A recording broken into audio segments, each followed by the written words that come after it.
Alhamdulillah, tak ada nikmat yang kita dapat hari ini semuanya daripada Allah. Kita bersyukur pada hari ini kita telah sama-sama berbuka puasa bersama rakan-rakan dekat Uni Razak.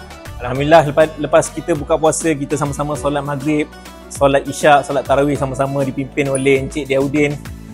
Dan sekarang ni kita sedang moreh bersama-sama rakan-rakan kita di Uni Razak sedang bertukar lumus untuk buat pack untuk diberi kepada barisan hadapan seperti polis, bomba, dekat juga di hospital-hospital. Tujuan utama kita sebenarnya kita nak kongsi rezeki.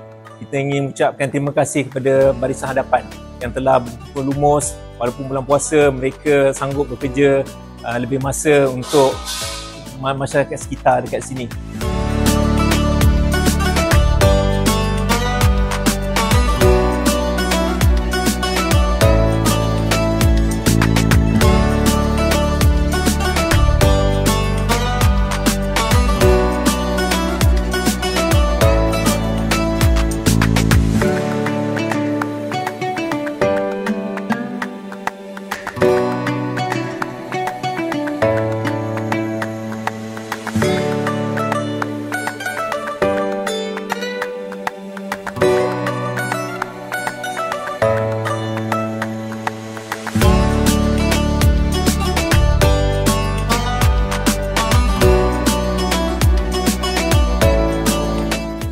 Sekali saya ingin ucapkan terima kasih yang banyak-banyak kepada semua rakan-rakan kita di Uni Razak kerana telah bertungkul lumus untuk menjayakan program yang pertama, Razakir Recharge.